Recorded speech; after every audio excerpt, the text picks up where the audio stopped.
Hey guys, welcome back. This is Will Beach with Great Trades.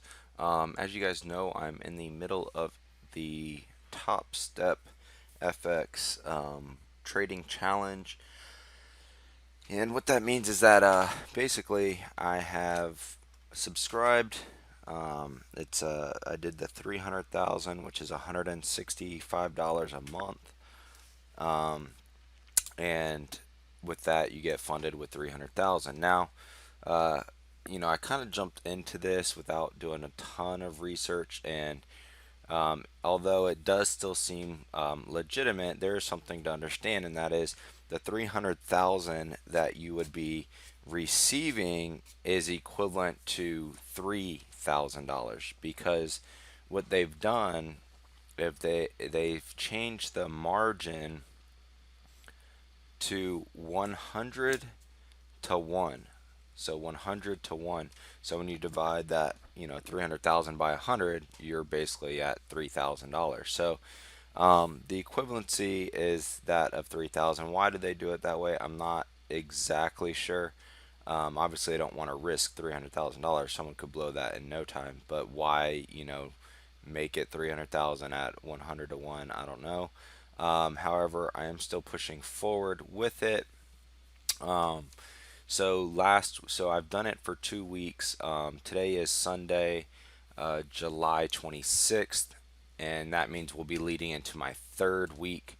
And remember, this is $165 on a monthly subscription, so that means I'm only another week away from being, in the whole, essentially like, $330. So you gotta weigh that with it, but let's just talk about what happened over the last week. So the first week, I was down. I was actually down about $800. Let's see if I can track some of these. So you can see here at the top, initial deposit 3,000. Again, this is the demo account that you have to meet the specific requirements. Let me also pull that up so I can show you guys what that looks like. And then, so let's look. I got excited. I was like, okay, let's do this. How can I do this as fast as possible? I read some reviews where someone was like, oh, I did it in 24 hours, where they got to like their second phase, because what it is it's two phases. The first phase is you have to profit $3,000 with $3,000 and not lose more than $2,000. Okay, and that 2,000 loss steps up with how much you profit. So um, it's not always like, oh well, my account can go down to 1,000. No, if you start profiting, then it moves up with that. Basically, you just can't lose 2,000. So wherever you're at, minus 2,000, you can't go below that. So with that being said, um, they let me see. I was pulling it up here.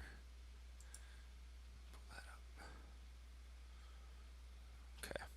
So and get really serious about these indicators and why I kept jumping in and losing money and getting scared out of positions and whatnot. And that's because a lot of the times with the currency pairs is by the time you're reaching what we call momentum, it starts reversing. So in stock trading, by the time it reaches momentum, you're ready to see a big breakout. And on this is you're starting to see pullback. So I had to kind of adjust. And then what I did was I reverted back to one of the strategies that I had back when I first started trading. And that was a pivot high. And that was learned with a specific Bollinger Band strategy that Stephen Primo, if you look him up on YouTube, because I want to make sure he gets the credit, Stephen Primo has a strategy called Strategy 3A, and it's a Bollinger Band pivot high. And basically, you have these custom Bollinger Bands, which you can see here in the pink and the red, that when you get this pivot high within 5 closing periods or it doesn't have to be within 5, but they all have to close over the the high band, and then it has to create a pivot. So let's look here. 1, 2, 3, 4, 5. This is the high point because this next one is low, and then it's broken by this one. So at this point, it's actually an enter the trade. It doesn't mean it's not going to dip back down. It doesn't mean that there won't be some price correction at this level, but it means that we're in a safe trade. We're going to go ahead and take that trade, and we'll create, when this, say this does decide to dip and then come back up, that pivot low becomes the point at which your stop will be created. Okay, so I took that strategy and then I lined it up with my indicator. So as you can see here, this is just a 1 hour chart, and the pivot high actually hit and said, hey, this is a good trade. And then if I go down and look at my indicators, we have a nice crossover on ADX. MACD is in the green. Momentum is facing up over 0. And the only one that's facing down right now is stochastic, right? And this would affect the trade. However, this one closed here, which means the next one is probably crossing back up.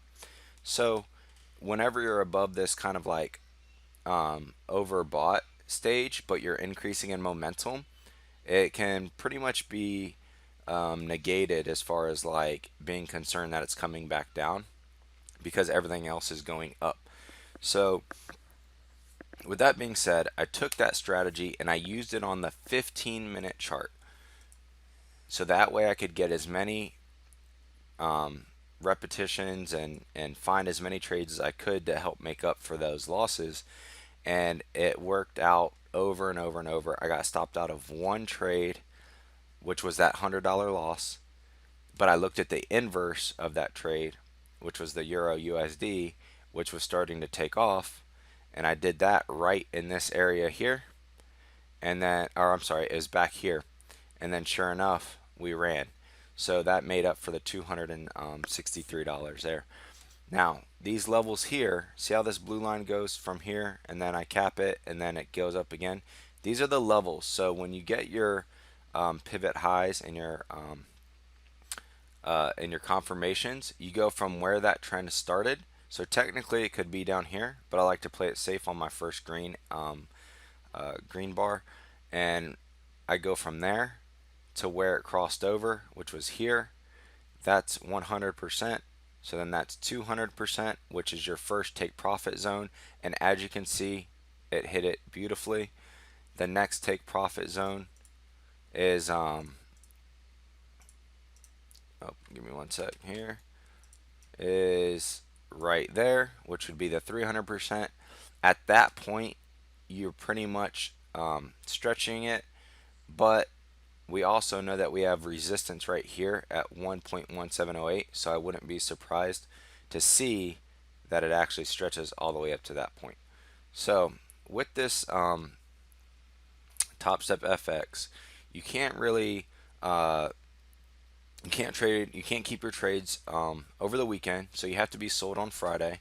So that means I had to close this position, and but I plan on taking it back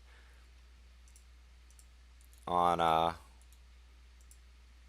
this is Sunday right now, so possibly at open. I might wait until Monday.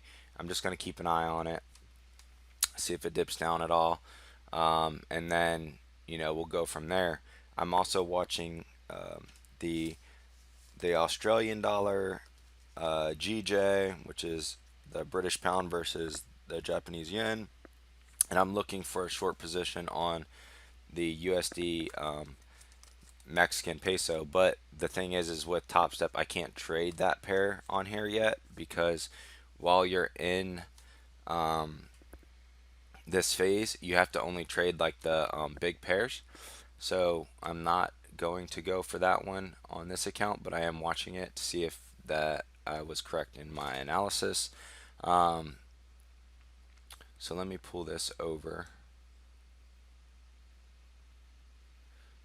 All right.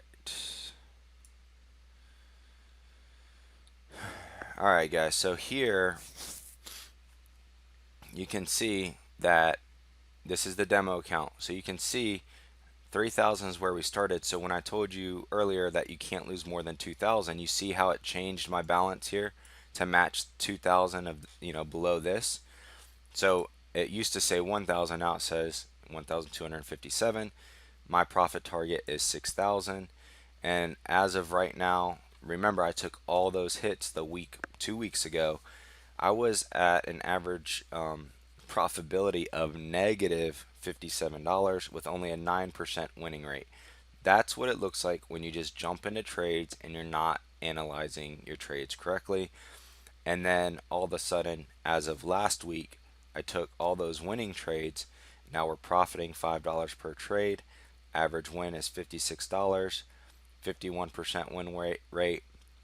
Average losing is 48. So it's not a big spread, but when you, and then reward to risk ratio is 1.2 to 1. So it's very small right now. But as of, this coming week, I fully expect this to be well above, maybe 70% win rate with, even if this stays the same, 56, because based on my chart, I'm only trying to stay above a $50 profit per trade. It's kind of been my goal. So I'm going to bring this up so you can see this. You can see more clearly here that how do I accomplish my goal? I stuck with $50, went all the way down to 80, and this is not exact because obviously 4,000 is going to put me over the 6,000 mark. I just wanted a nice round number that would get me there. And here you can see the trades I've taken on week 2, and because that's when I really hammered down to focus on this, and my losses. So you can see here the difference. I don't know how these got switched. Basically the 92 I took here and then the 262 there, but it's okay. So you can see here that last week alone, now I was down 800 the week before with just a few trades, but last week alone I made up for 1,028 in profit minus the 149 in losses. Closed me out at $879 in profit, but that's because I didn't have this spreadsheet the first few trades I took. So technically I'm over $1,000 in profit because I was at $2,226 to start the week, and I am at $3,257 to close the week. So it's over $1,000 in profit for last week.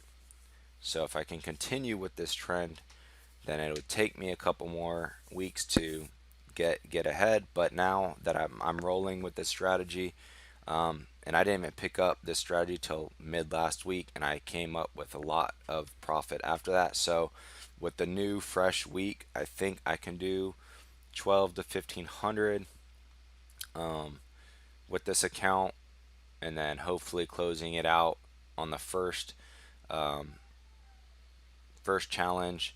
And then basically when you get to the second challenge, you have to do it all again, but you can't lose more than $1,000 of your account. So right now it's $2,000, but once you get past this stage, you can't lose more than $1,000. So I'll keep you guys in the loop on the progress. And just again, so you see what I'm looking at again this week: Euro USD, Australian USD, the GBP, JPY, and the USD Mexican. So again, I know you guys are used to me creating the stock stuff, which this is very similar. It's a very fast pace. It does run 24/7, which is why I kind of started dabbling in it, because I wanted to have this continuous like analyzing the market and trading and in and out, and it does get very tiresome. I do wake up in the middle of the night, checking positions because they're running all night long. So you can set stop losses and you can set your profit targets. Um, but at the end of the day, you still should mitigate your risk, even if you set a stop loss. I mean, if you're in the red, I mean, if you're in the green, a couple $100 and you start to see it turn around, but it didn't hit your profit target, I mean, you really want to take advantage of that and close it out and not wait for it to stop you out. Um, because so many things are happening globally that anything could prevent your target from not being met. So, you just got to keep an eye on it. I'm trying obviously to get through this challenge. So, with that, I'm going to, uh, be a little more cautious on trying to take my profit. And you could see, had I let this one run to here, I actually would have hit $500. But right here, I went ahead and closed it out, profiting $262. And, or that was somewhere right in here, I'm sorry. 262 profit. I closed it out. I had to run some errands. I wouldn't be able to check it, and I definitely didn't want it to hit my stop loss, which was way down here. So you get what I'm saying? Like, I'm not going to leave $262 on the table. I'm going to take it off, even though I would have closed out 500 had I let my profit target order hit. So anyways, guys, I hope that this helps. Glad to bring you guys on this journey with me and see how it goes. If you have any questions, comments, be sure to leave them below, and subscribe if you like these videos, and see you guys on the next one.